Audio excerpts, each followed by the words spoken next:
तो दोस्तों, हाउसफुल मूवी के 5वें पार्ट के 2 पार्ट रिलीज हो गए हैं। भले ही इसकी कॉमेडी इतनी अच्छी ना हो, लेकिन फिल्म की स्टोरी बढ़िया है।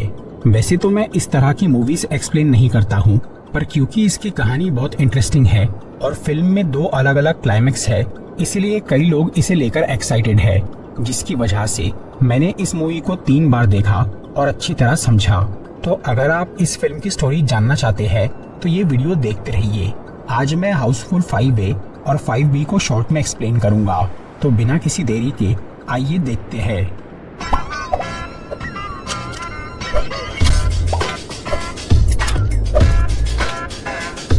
तो कहानी की शुरुआत होती है यूनाइटेड किंगडम के एक बहुत अमीर आदमी रंजीत डोबरियाल से, जिसकी उम्र काफी ज्यादा थी और अब वो 100 साल का होने वाला था। इसलिए इस मौके पर वो अपने प्राइवेट क्रूज पर एक बहुत बड़ी पार्टी रखता है, जहां कई बड़े सेलिब्रिटीज आने वाले थे।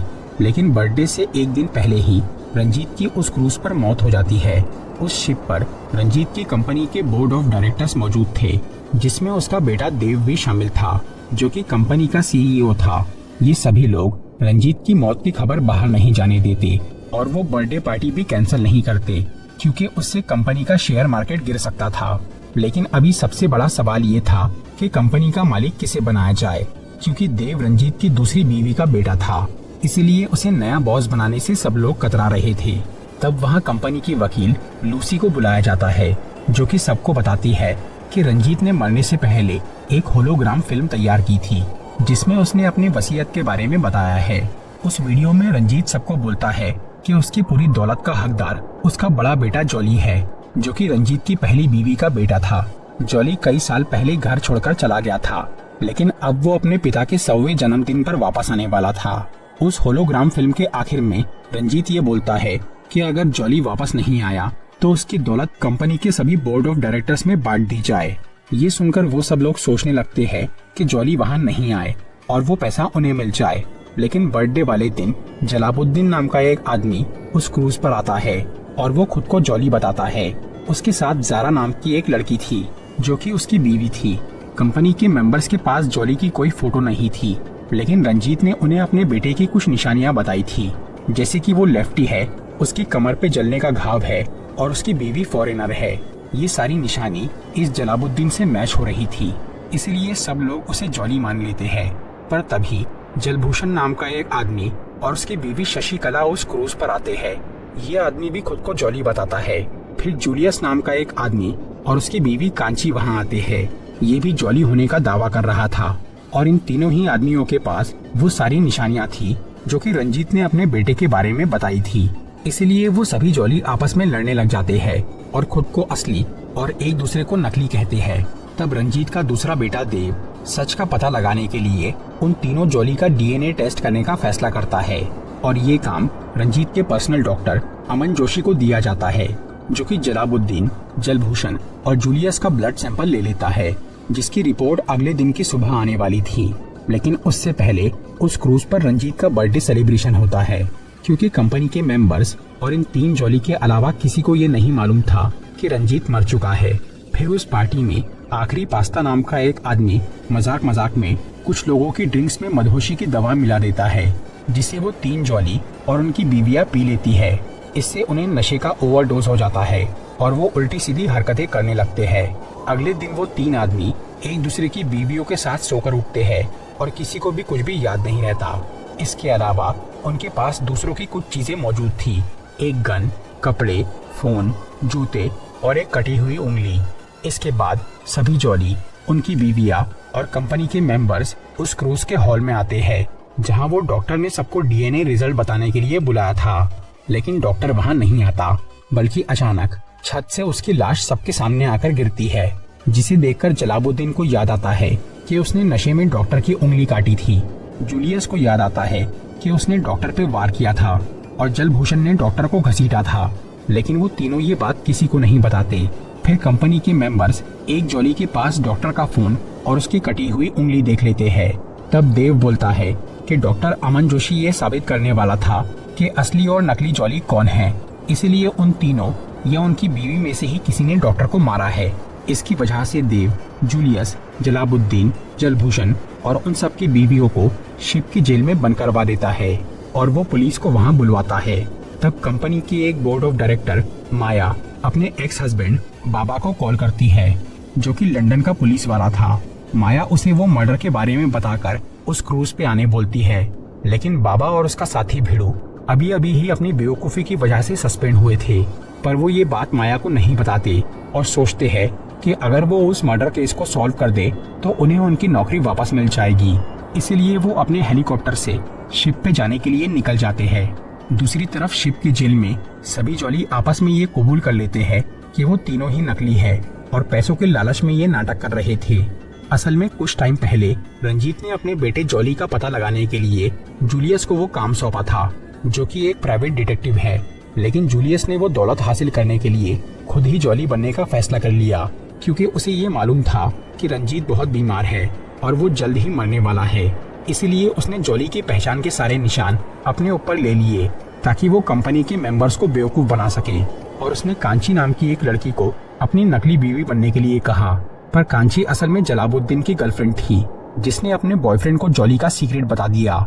इसकी वजह से जलालुद्दीन को भी लालच आ गया और उसने खुद जॉली बनने का फैसला कर लिया।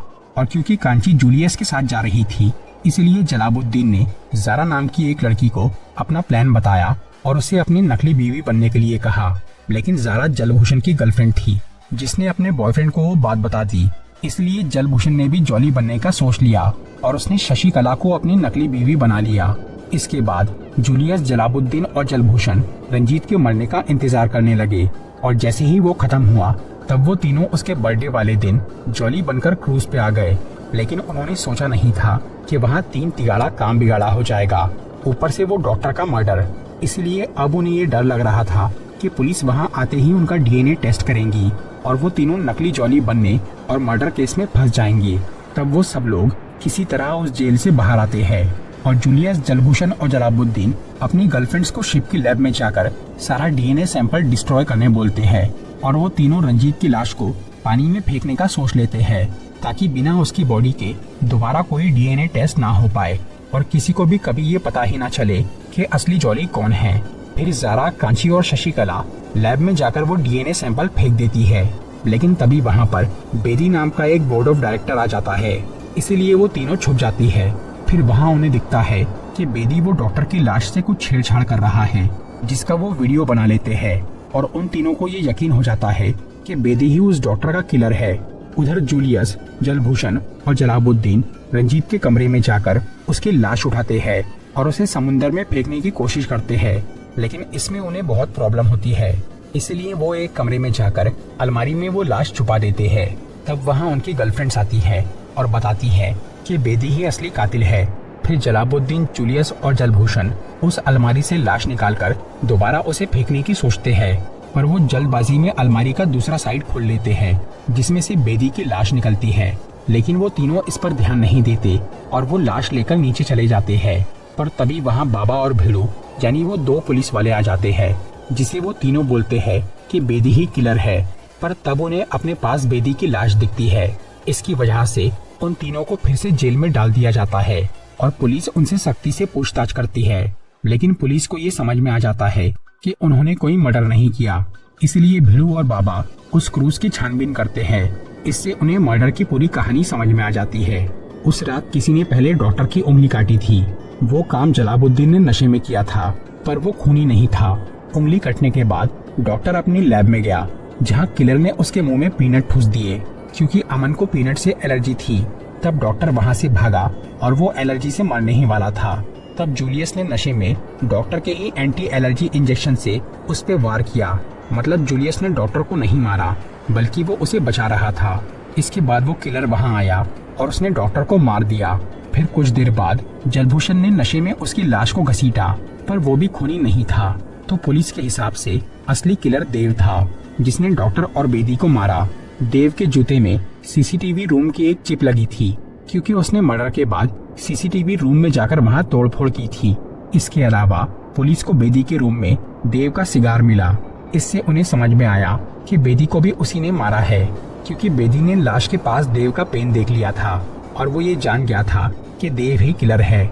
इन सारे सबूतों की वजह से पुलिस वाले देव को जेल में कैद कर देते हैं, जो कि ये बोलता है कि उसने कुछ नहीं किया और असली खूनी कोई और है। फिर जब रात के वक्त जूलियस उस क्रूज पे घूम रहा था, तब उसे डॉक्टर की मर्डर वाली जगह एक छोटा सा डायमंड मिलता है, जो कि उस ब्रेसलेट का था, जो कि शिप के सभी वीआईपी लोगों को दिया गया था। इससे जूलियस को लगता है कि देव निर्दोष है और वो डायमंड उसी इंसान के ब्रेसलेट का होगा जिसने सच में खून किया है। इसीलिए वो एक पार्टी के दौरान क्रूज के सभी लोगों का ब्रेसलेट चेक करता है। तब उसे दिखता है कि शिप के कैप्टन समीर के ब्रेसलेट से एक डायमंड गायब है। और तब जूलियस समीर के कमरे में जाकर देखता है तो वहाँ उसे उसके कपड़ों पर खून लगा हुआ दिखता है। इससे जूलियस को लगता है कि कैप्टन ही असली खूनी है। इसलिए वो ये बात बाबा और भिड़ू को बता देता है, जो कि कैप्टन को पकड़ के उससे पूछताछ करते हैं। पर तभी अचानक शिप की लाइट चली जाती है। तब अंधेरे में सब लोग समीर को ढूंढते हैं, जो कि पुलिस की पकड़ में आ जाता है। लेकिन अब उसके गले पर एक चाकू लगा था और वो मर चुका था। इसलिए सबको पुलिस पे शक होता है। तभी वहाँ दगड़ू नाम का एक आदमी आ जाता है, जो कि बाबा और भिड़ू का सीनियर पुलिस ऑफिसर था और उसी ने उन दोनों को सस्पेंड किया था। दगड़ू वहाँ उनके पास लाश देखकर दोनों को जेल में बंद कर देता है और देव को आजाद कर देता है, क्योंकि उसके अंदर होने के बावजूद भी वहाँ एक मर्डर हुआ था, जिससे देव निर्दोष साबित हो गया। फिर दगड़ू सबको बताता है कि कैप्टन समीर खूनी नहीं था, बल्कि उसने डॉक्टर का मर्डर होते हुए देख लिया था, इसलिए असली किलर ने उसे मार दिया। इसके बाद दगड़ू वहाँ रंजीत की लाश के साथ 2 सूटकेस लेकर आता है, जिसमें से एक में उस शिप पे मौजूद सभी लोगों के खिलाफ किसी न किसी जुर्म के सबूत थे, जिससे वो लोग जेल जा सकते थे। इसीलिए दगड़ू का ये मानना था कि वो सभी अपराधी है और उनमें से ही किसी एक ने पैसों के लालच में वो मर्डर किए हैं। फिर दगड़ू बोलता है कि उस दूसरे सूटकेस में असली किलर की फोटो है, जिसे वो अगली सुबह सबको दिखाएगा। इसके बाद दगड़ू सोने के लिए चला जाता है और तब जूलियस सबको बोलता है कि दगड़ू उन्हें जेल भिजवा सकता है, इसलिए उनमें से किसी एक को उसी रात उसे मारना होगा ताकि बाकी सब बच जाए। तब आधी रात को एक मास्क वाला आदमी दगड़ू के रूम में घुसता है और सोते हुए ही उस पे चाकू से हमला करता है। फिर वो मास्क उतार के उस दूसरे सूटकेस में देखता है, लेकिन उसमें कोई फोटो नहीं थी, बल्कि एक आईना लगा था जिसमें हमें देव नजर आता है। तभी दगड़ू पीछे से बाहर निकलता है, जो कि जिंदा था, क्योंकि उसने वो बिस्तर में एक पुतला रखा था। ये देखकर देव दंग रह जाता है और दगड़ू को बोलता है कि वो खूनी नहीं है, वो उसे सिर्फ इसलिए मारने आया था ताकि वो अपने पुराने क्राइम का सबूत मिटा सके, और असली किलर जूलियस है, क्योंकि उसी ने सबको दगड़ू को मारने के लिए उकसाया था। तब उसी रूम से जूलियस बाहर निकलता है और वो देव को बोलता है कि दगड़ू ने ही उसे सबको उकसाने बोला था ताकि असली खूनी सामने आ जाए, क्योंकि उसी में ये काम करने की हिम्मत होगी। लेकिन फिर भी देव खुद को बेकसूर बोलता है। तभी अचानक उसके पीछे एक और मास्क वाला इंसान आता है, जो कि देव पे हमला करके वहाँ से भाग जाता है। इससे देव मर जाता है और फिर जूलियस उस दूसरे आदमी का पीछा करता है, जो कि गन से उसे मारने की कोशिश करता है। तब बाबा और भिड़ू वहाँ आकर जूलियस को बचा लेते हैं, क्योंकि दगड़ू ने उन्हें जेल की चाबी दी थी और सही वक्त पर बाहर आने के लिए कहा था। फिर उस आदमी का मास्क निकल जाता है, वो असल में जलभूषण था। दूसरी तरफ दगड़ू के रूम में देव उठ जाता है और उसे मारने की कोशिश करता है, पर दगड़ू उसके वार से बच जाता है, क्योंकि उसे मालूम था कि देव जिंदा है। फिर वो देव को बोलता है कि बाबा और भिड़ू ने उसके खिलाफ सही सबूत जमा किए थे, लेकिन जब कैप्टन का मर्डर हुआ तो इससे दगड़ू समझ गया कि देव का एक पार्टनर भी है, जो कि उसकी मदद कर रहा है। उधर जलभूषण सबको बताता है कि ये सारा प्लान देव का था, जो कि अपना पैसा कंपनी वालों में नहीं बांटना चाहता था। इसीलिए उसने जलभूषण से ये सौदा किया कि वो उसे असली जॉली साबित कर देगा, बदले में उसे आधी दौलत चाहिए, जिसके लिए जलभूषण मान गया। फिर देव ने लैब में जाकर वो ब्लड सैंपल बदलने की कोशिश की ताकि वो जलभूषण को डीएनए टेस्ट में पास करा सके, लेकिन तभी वहाँ डॉक्टर अमन जोशी आ गया, जिसने देव को वो गड़बड़ करते हुए देख लिया। इसलिए वो उसके पोल खोलने वाला था। तब देव ने पहले उसके मुंह में पीनट भरे और बाद में उसे मार दिया। और क्योंकि बेदी ने डॉक्टर की लाश के पास देव का पेन देख लिया था और वो उससे इस बारे में बहस कर रहा था, इसलिए देव ने उसे भी मार दिया। और क्योंकि कैप्टन समीर ने देव को डॉक्टर का मर्डर करते हुए देखा था और बाद में वो उस ब्रेसलेट की वजह से सच बोलने वाला था, तब देव के पार्टनर जलभूषण ने शिप की लाइट्स ऑफ करके कैप्टन को मार दिया ताकि देव बच जाए और पुलिस फंस जाए। दगड़ू को देव का सच तो पता चल गया था, लेकिन वो उसके साथी के बारे में जानना चाहता था, इसलिए उसने बाबा और भिड़ू को कैद करने का नाटक किया। और अब वो दूसरा किलर सामने आ चुका था, जो कि सबको मारने की कोशिश करता है। तब दगड़ू वहाँ आकर उसे रोक लेता है लेकिन फिर देव उस शिप का एक बड़ा फैन चालू कर देता है जिसकी तरफ सब लोग खींचने लगते हैं और अब देव भी उनके बीच आकर फंस गया था और वो सब लोग उस पंखे में जाने से बचना चाह रहे थे। तभी वहाँ एक अनजान आदमी आकर उस फैन को बंद कर देता है जिससे सबकी जान बच जाती है। वो आदमी था जलाल, जो कि रंजीत डोबरियाल का असली बेटा जॉली था। वो सबको बोलता है कि उसे अपने बाप का पैसा नहीं चाहिए क्योंकि उसके पास उससे 2 गुना दौलत है। इसलिए वो रंजीत के पूरे पैसे उस शिप के सभी लोगों में बांट देता है, जिसे सुनकर देव और जलभूषण को बहुत पछतावा होता है क्योंकि जिस पैसे के लिए उन्होंने इतने मर्डर किए वो सबको आसानी से मिल गया। इस सब के बाद बाबा और भिड़ू को अपनी नौकरी वापस मिल जाती है और उन्हें प्रमोशन भी मिलता है। उधर जूलियस और शशिकला और जलालुद्दीन और कांची की शादी हो जाती है और ज़ारा असली जॉली से शादी कर लेती है क्योंकि उसका बॉयफ्रेंड जलभूषण जेल चला गया था। तो ये थी हाउसफुल 5A की कहानी।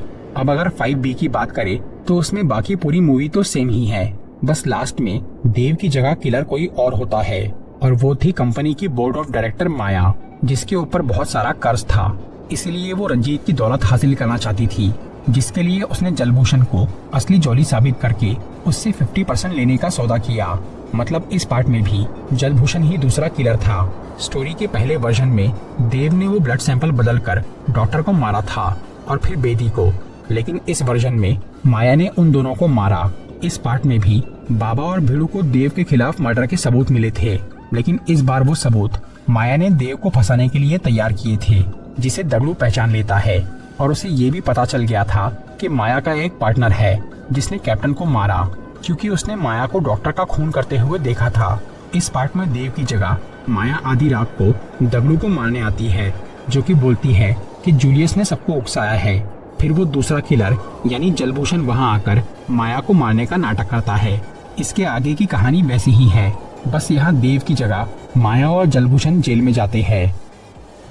तो दोस्तों ये था हाउसफुल 5 मूवी का एक्सप्लेनेशन। अगर आपको ये वीडियो अच्छी लगी हो तो इसे लाइक और शेयर जरूर करिए और ऐसी ही इंटरेस्टिंग वीडियोस देखने के लिए सब्सक्राइब कीजिए हमारा चैनल और इस बेल आइकन को दबाइए ताकि आपको हमारी वीडियोस सही टाइम पर मिल सके।